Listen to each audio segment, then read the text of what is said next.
Hey there, it's Olivia-Savannah here from Olivia's Catastrophe, and today I'm here with Simone from the Wheelchair Team. And we are going to be talking about disability and carer representation in a few books that we've both read.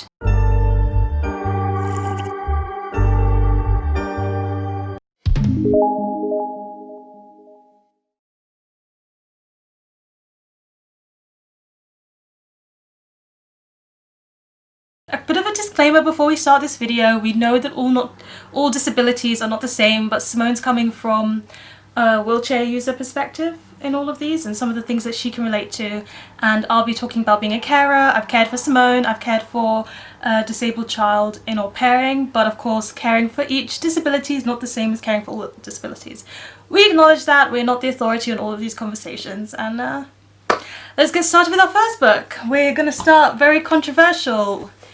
Me Before You, and Simone's got a book review of this on her blog where she talks about it in more detail that I'll link down below. So Me Before You is about this woman who gets a job looking after a quadriplegic man, and it follows her discovering more about disability because she's never looked after any disabled person before, and it also is a book that discusses euthanasia. Now, so Simone, what did you think of this book from a disability perspective? Were there things that you liked? Were there things that you didn't like? From a disability perspective, I thought it was actually quite poor representation.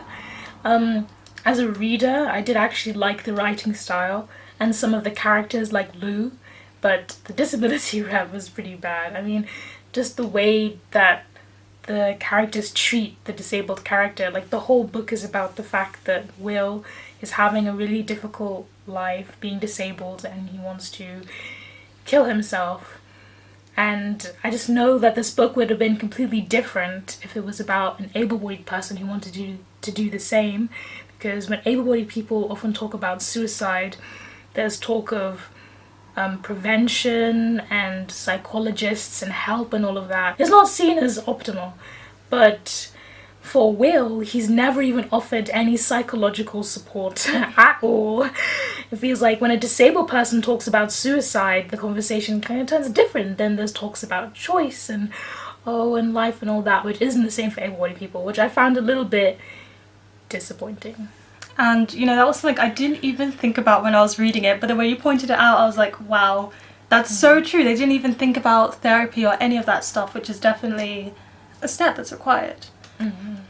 So from a carer perspective, I read this before Simone read it, and I was digging this book at first. I really loved it. I think it was so accurate in the portrayal of Lou, who has to look after Will, who is struggling a lot with mental health. I think it's definitely a journey getting acclimatized to looking after people who are going through their own mental health struggles. You kind of have to try and keep the spirit up for yourself, no matter whether they're feeling angry or sad. For example, you, when you were going through your depression, sometimes would like lash out at me, and I knew it wasn't about me, and that was not something I had to like take within and kind of feel offended at. So I think it was very good for showing how she had to kind of manage her emotions, but I also think it did a good job for her as a carer starting to realise things that she never thought of before, such as difficult terrains being difficult to wheelchair over, that when she goes out to eat in public, she doesn't think about other people looking at her, but Will obviously does. So some of those things I thought were really, really good, but by the end of reading the book, when it stopped being about being a carer and more about the euthanasia, suicide aspect of this, and by the time I finished it, I had this horrible feeling that I would never want Simone to read this book, because I wouldn't want her to, I don't know, I felt so uncomfortable that I never recommended it to Simone. But you read it anyway? Yeah, I read it just to review it. Would you recommend this book to other disabled people? No, definitely not to other disabled people or able-bodied people, because then they might think that that's what most disabled people are like, but they're not. The next book we have to talk about is Wonder by R.J. Palacio. So what did you think about Wonder? I liked Wonder. I do have to say I read it when I was 11 years old, just quite a while ago, but it was my first disabled representation book that I ever read. So as a child I was like, what? Other people go through things like this? And it actually was a pretty big moment for me reading Wonder. And it talks a lot about people seeing him and reacting immediately to seeing what he looks like, his appearance. So do you have anything to say about that? Yeah, I thought that part was done really well, and I think it's something that almost anyone with a physical disability can relate to, is like the staring and the pointing and the some children being scared of you and all that kind of stuff. I've definitely had children running away crying from my electric wheelchair and all that.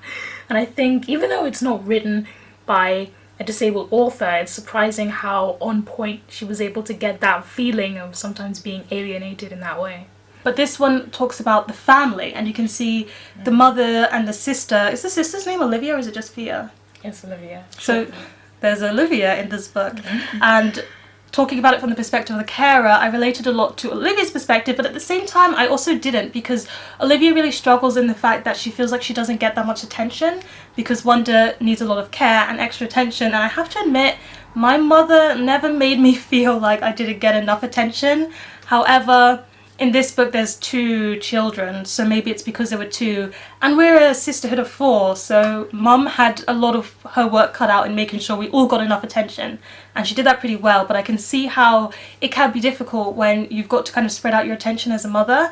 But as a sister, I never really felt like I didn't get that attention, but it was Olivia understanding that sometimes the main character, I forgot what his name is. Augie. Oh, Augie, yeah. Augie needs more time, care and attention in a different way, and she would help him as well. And even as she was feeling these complex feelings, she kept knowing that she loved him unconditionally, as a sibling would, and I can relate to that unconditional love. The next book we have to discuss is Out of My Mind by Sharon M. Draper, and this is a book about a girl with cerebral palsy who is given the opportunity to speak for the first time. She was never able to do that before. So, this book is one we both loved, isn't it? Yeah, we really love this book. What do you think of it? And the disability rap?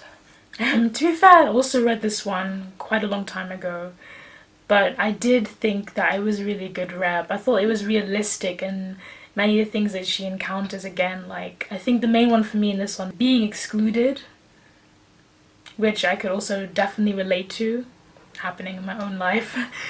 That's happened when the school has sometimes forgotten about me and my schedule, and the whole class and the whole year has gone off with all the teachers, and then I've had to just been left behind. Oh yeah. And how does that make you feel?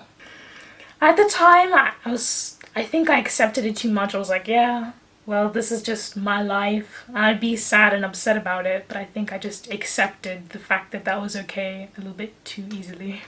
And I feel like that's one of the most disappointing things, the fact that you got so used to it that you accepted, like, this is what is supposed to happen, or this is the standard.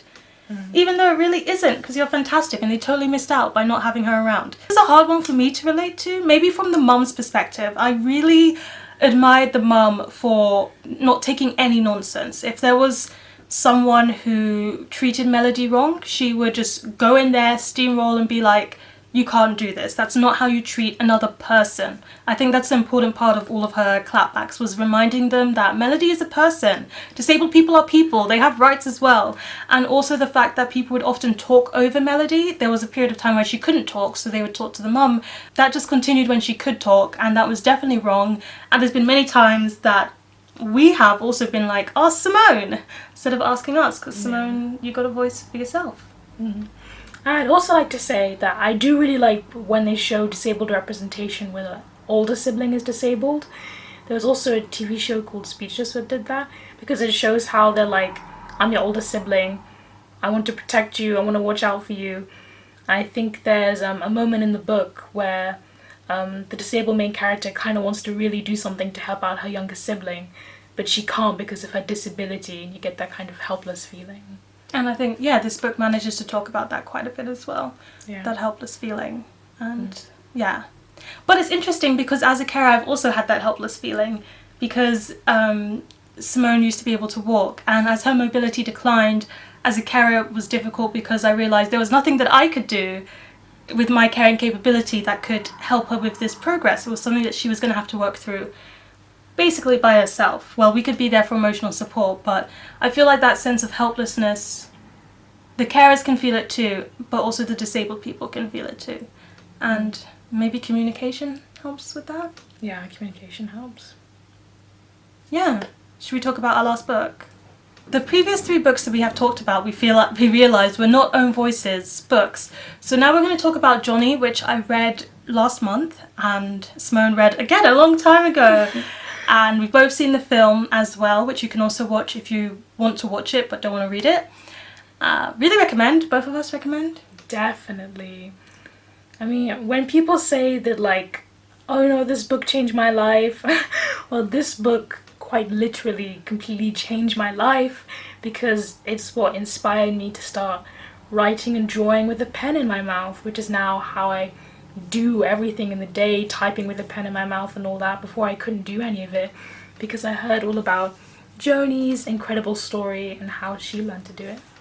And I've got some clips from vlogs where you can see me working and then Simone's also typing with her mouth, and I just admired that skill set so much. It just seemed like she managed to do it all by herself. Just, she read this book and then she like went away and she learned how to do it all by herself, and I'm just so impressed. Even Joni was working with, you know, people in a hospital to help her get this ability to learn how to do it, but you just... I just took a piece of paper and a pencil and I was like, let me just try this out. Yeah, so amazing. And yeah, also in this one, a bit of a difficult thing that Joni does discuss is getting help from nurses, and how some nurses really want to help as much as they can, but they don't have the time and they're being underpaid and they're understaffed. But there's also some nurses that hate their job and kind of abuse their role of power over their carer. And I know that I look after you quite a bit, but you've also had other people help you. And how have you felt about having other people help you? Well, when I was like a preteen, I really struggled with it. I was like, oh, I want to be independent, so I was really mean to all the nurses and the carers. But the nurses and the carers were all really nice. There was only one time where I had sort of a helper, which made me feel a little bit uncomfortable. But other than that, it's all been great. And how do you feel about strangers offering to help? Or if they see you struggling with something, do you mind when other people ask if you want help? Yeah, actually, I do really like when other people ask for help. Because sometimes I'm a little bit too shy to say that I want to help myself. But I think sometimes it's important to realize that disabled people aren't just in a perpetual state of help. So when I'm just sitting on a bench, just minding my own business, then it's a little bit weird when people come up to me and ask, do you need help? When I'm just sitting there. But That's true. There's a time and a place for everything. And it kind of invokes the idea that, yeah, disabled people are entirely helpless and need help all the time, which is not true, because you are she is an independent, amazing woman. And some of these books, so Out of My Mind, Me Before You, and Joni, all talk about people's reactions when they see the wheelchair and the symbol of the wheelchair itself. They talk about interactions with terrain, like pavements and stuff, with people reacting. And I know you've got some interesting stories about dogs. Yeah. So do you want to talk a bit about dogs reacting to the wheelchair? Dogs are really difficult because I think many dog owners don't realize that if a dog has never seen a wheelchair before, they will become extremely agitated or maybe even try to attack it. So whenever I see a dog, I tend to try and run the other way. Alice had to jump into a lake to escape a dog that was extremely ferocious. The owner was trying to pull it back on the leash. It was going crazy and had one leg over the lake. I was about to jump in. So yeah, it can be scary sometimes. And pavements, terrains? Pavements can be tough because if pavements are extremely rickety and they're not straight, then it can be extremely uncomfortable. It means everywhere that I go on the pavement, that my body is just shaking and rattling me very uncomfortably. And unfortunately, there are entire countries which are paved, especially Paris is well known for being bad with the pavements.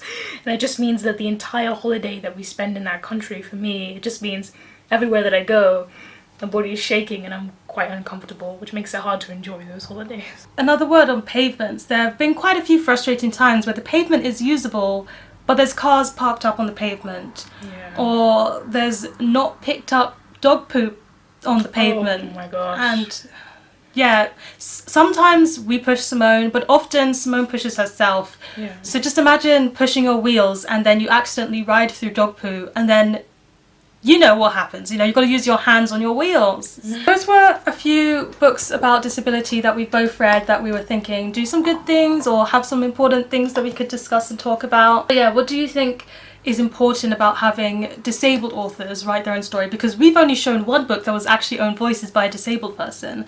So do you think there is importance in disabled authors writing, more disabled authors getting heard, or just maybe more casual disability representation? Yeah, definitely. I think so. I talk a lot to a lot of people about the importance of representation and being able to see people like you in stories. So one thing I would absolutely love to see is more casual disabled representation or more books written by disabled authors. I'm definitely going to keep fighting for that. Yeah. Yeah, and hopefully I can be more inclusive in my reading too, because although I have read some disabled stories, I'm still looking for more wheelchair user disabled books, and they're probably out there and I just need to find them, but they should also get more promotion. Well, you should definitely check out The Wheelchair Teen. It's a fantastic blog. Simone writes wonderfully and it makes me so proud every time I read it. And thank you so much for coming and being on my channel today. I really enjoyed having you. Is there anything you want to say, or are you good? I want to say that I really like your videos, and every single time that I see a recommendation pop up, I'm like, oh, there's a Louis Catastrophe. Oh, he's the best one.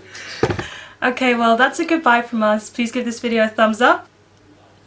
A thumbs up if you enjoyed it. Hit the subscribe button if you want to see more, and don't you forget to hit that notification bell to be notified every time I have a new video, and let me know if we should have Simone on to discuss some of the other fiction books that we have both read and share our opinions on those. And you know what they say, onwards and upwards. Excelsior! I really...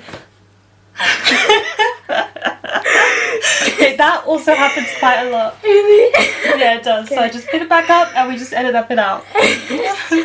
Put it back there.